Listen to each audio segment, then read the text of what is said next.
Աշոտյան, մի կողմում դատավարություններ են, դրսում արտաքին մարտահրավերներ ու ռիսկեր, ներսում տարբեր ուժեր պատրաստում են ընտրություններին։ Այս բեռով ընտրությունների գնալը ինչ հեռանկար է բացում ընդդիմության համար։ Շնորհակալ եմ նախ հարցերի համար, ուզում եմ առիթից օգտվել եւ նախ եւ առաջին անվերապահ մեր աշխությունը հայտնել Դավիթին Ամբարձումյան եւ բոլոր քաղաքապետարներին, որ այսօր այս կամ այն խափանման միջոցի ներքո ենթարկվում են քաղաքական հետապնդումներին, հատկապես ուզում եմ շեշտել բոլոր սրբազաններին եւ մասնավորապես դեռևս բանտային կալանքում մնացած Բաղդադ սրբազանին, մյուս սրբազաններին եւս իրենց սահմանափակումներով անդերձ համարում եմ բացահայտ խղճի բանտարկյալներ։ Իդեպ պատահական չէր, որ երեք ԱՄՆ կրոնական ազատությունների միջազգային հարցերով զեկույցում Հայաստանի հետ կապված բավականին երկիմաստ։ Իհարկե լավ կլիներ ամեն ինչ միանշանակ գրվեր, բայց սա նույնպես տեղաշարժ է իրականության մեջ, հաշվի առնելով, որ հատկապես արևմտյան ամերիկյան կառույցները երկար ժամանակ աչք էին թեքում իրականությունից։ Երևի թե փոխնախագահ Վենսի այցը այնուհանդերձ որոշակի դաշտային աշխատանք իրավիճակը ուսումնասիրելու եւ հասկանալու այդ գործին ծառայել է եւ այդ զեկույցում տեղ գտած բնորոշումները, օրինակ երեք լավ դա չտարածվեց մամուլում, առաջին անգամ էր, որ ամերիկյան նման կառույց գրում է, որ արդյոք սրբազանների նկատմամբ հետապնդումները քաղաքական են թե կրիմինալ, դա իհարկե քննարկման թեմա է։ Ակնհայտ նման ձևակերպում առաջ չկար, հիշում ենք, որ ուրիշ բաներ էին ասում, այդ թվում ԵԽԽՎ մոնիտորինգային զեկույցում եւ այլն։ Այս իրականության երկու զուգահեռ, տեսեք, այսօր դուք այստեղ եք, ես ձեզ հետ միասին դահլիճում Դավիթն է իր անհեթեթ մեղադրանքներով, իրեն ուղղված անհեթեթ մեղադրանքներով զուգահեռ հենց հիմա Նիկոլը Ստրասբուրգում Եվրոպարլամենտի շենքում ճոռոմաբանելու է Democracy, Human Rights-ի եւ իր վատ անգլերենով արտացոլվող մնացած անգիր արած մի քանի տերմինների մասին ու եվրոպացի մի շարք ոգևորված ջաջեր ու ծոցեր աչքները լցնելու են, ասեն էլ չասեմ, ինչ են ասելու, բայց ես ձեզ ասեմ, որ արևմուտքում ոչ բոլորն են այդպես մտածում, ինչպես վաճառում են, այդ կարծինկաները, այդ պատկերները, այդ բաներով, ես կարող եմ կռահել այսօր ինչա լինելու, թեպետ ես զուգահեռ կգնամ կլսեմ ինչա խոսում իրականում, այս երկու Հայաստանների, մեկը հորինված Հայաստանի, այն Հայաստանի, որ Նիկոլ Փաշինյանը փորձում է երկրից դուրս ներկայացնել որպես ժողովրդավարության կղզյակ, այնինչ ես օրինակ անհամբեր սպասում եմ հեսա մի քանի օրից լույս կտեսնի Էկոնոմիստի ամսագրի տարեկան շատ հեղինակավոր ժողովրդավարության ցուցիչի զեկույցը, կտեսնենք այնտեղ ինչ էր գրած, նախորդ տարիներում բաց գրած է, որ սա հիբրիդային ռեժիմ է, չի կարա հիբրիդային ռեժիմը լինի ժողովրդավար, հետո չի գրած, որ վատ ժողովրդավարություն է, գրած է տուպը հիբրիդային ռեժիմ, հիբրիդ, այն հիբրիդային պատերազմ, որ ասում են, հիմնականում հենց Նիկոլն է այդ հիբրիդային պատերազմի մարմնավորումը, հայ ժողովրդի դեմ մղվող հիբրիդային պատերազմ։ Վերադառնանք բուն հարցին, կարոտել եմ ձեզ, թող երկար խոսում եմ։ Վերադառնանք բուն հարցին, իհարկե Հանրապետական կուսակցության գործադիր մարմնի հայտարարությունը այդ բոլոր մտահոգությունների մասին է եւ այդ մտահոգությունների համատեքստում լավագույն եւ ամենաէֆեկտիվ լուծումը գտնելու ցանկության մասին է։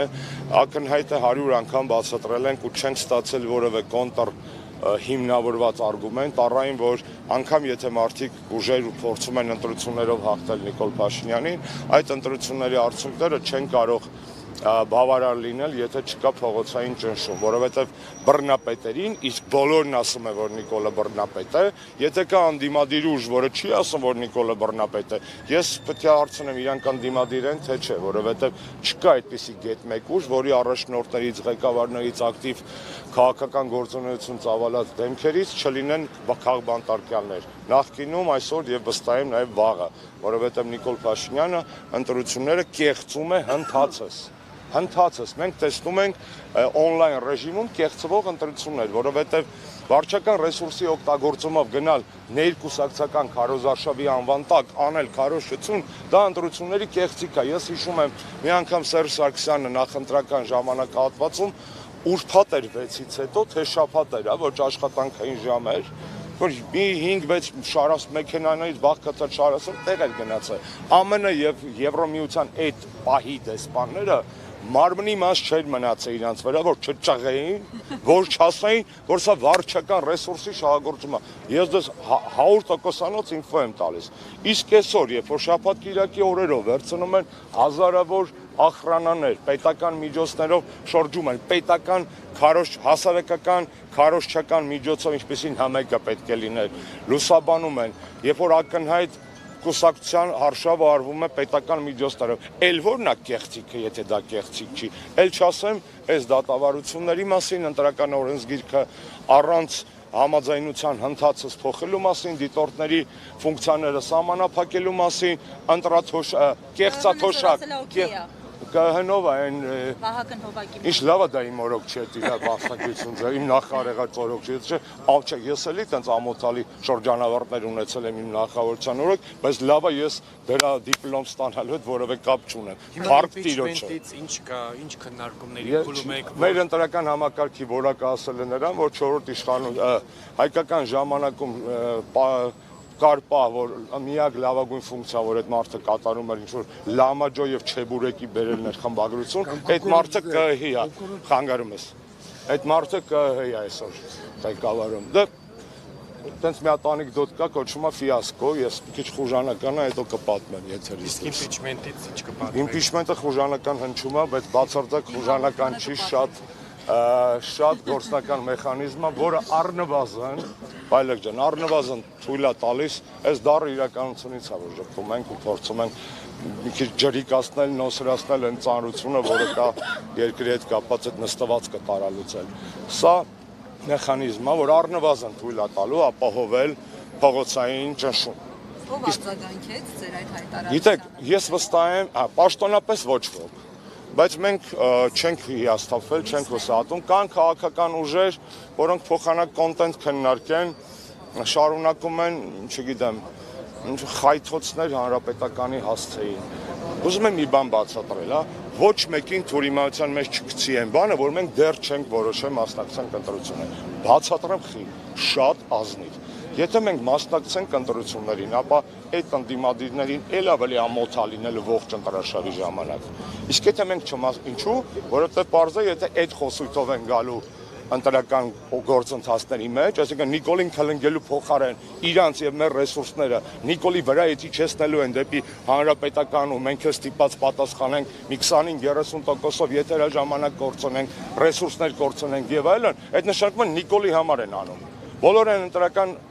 գործընթացի մեջ եղած ընդդիմադիր ուժերը, որոնք հիմիկվանից ընտրարշավը ներառյալ փորձելու են թիրախավորել հանրապետականին, Նիկոլի դեմ չեն պայքարում, որովհետև իրանց եւ մեր ռեսուրսի մի մասը իջացնում են Նիկոլի վրայից։ Երկրորդը, եթե մենք չմասնակցենք ընտրություններին, ապա вообще բռնվենք, որովհետև մենք եթե չենք մասնակցելու ընտրություններին, նշանակում է ունենալու ենք շատ ավելի մեծ ժամանակ այդ բոլոր ընդդիմադիր գործիչներին, որոնք իրենց մաշված, քոքահան եղած վարկանիշները փորձում են մի քիչ, այսպես ասած, երկրորդ կյանք տալ հանրապետականին քլնգելով կամ խայթելով եւ այլն, պարզապես, չգիտեմ, հաշվարկը որն է իրանց։ Ես հասկանում եմ, ձեներ են կորցրել, բոլոր սոցհարցումները դա են ցույց տալի, որ ձեն են կորցրել, փորձում են ձեն բերել նորից։ Մեր ձեները մերն են։ Մեր ընտրողը շատ հավատարիմ ընտրող է։ Այսքանից հետո 7 տարի հետո հանրապետական համակրող, հանրապետական սիրող քաղաքացուն ոչ մի բանով էլ չես կարող խաբել։ Այսինքն դուք ոչ չմասնակցեք ընտրության, Փաշինյանին տված ընդդիմադիրների դիմակները պատրելով սպա։ Չէ, եթե մենք չմասնակցենք ընտրության, մենք մեկ է եւ դրա մասին խոսվելու է գալիք համագումարում, մենք օգտակար ենք լինելու իրական ընդդիմության գործին Փաշինյանին գահանքեց անելու։ Ինչ գործիքակազմով համագումարին այդ տարբերակները նույնպես կառաջարկվեն։ Եթե մասնակցենք ընտրության, բնականաբար գործիքակազմը արդեն հասկանալի է ինչպիսին է։ Ուզում եմ ասել, հարգելի ոչ երբեմն ոչ այնքան սիրելի, որպես կանոն անցյալում, ընդդիմադիր գործընկերներ, խնդրում եմ ձեզ, մեզանից հեռու մնացեք։ Մեզ կպնելը ձեզ ձեռ չի տալիս, որովհետև մեր պատասխանները ձեզ էլ ավելի են մաշացնում։ Եվ երկրորդը դուք խանգարում եք մեր եւ հուսով եմ նաեւ ձեր իրական գործին Նիկոլ Փաշինյանից ազատվելու։ Յան տվեք մեզանից։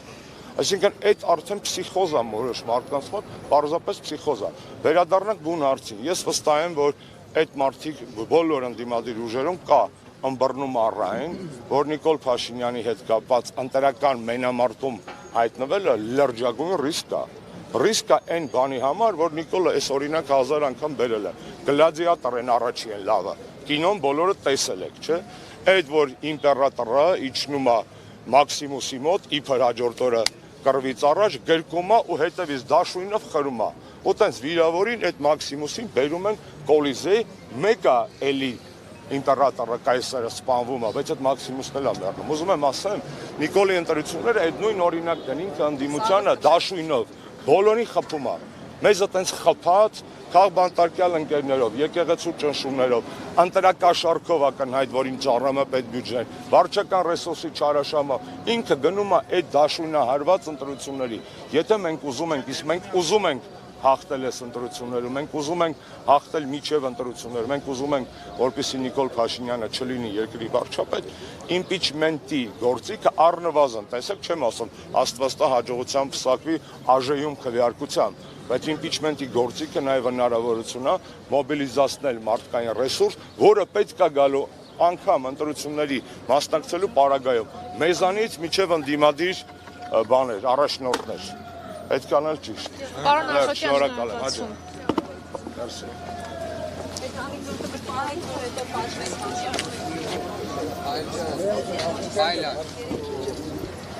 Չեք մտնում։ Ար։ Գնանք։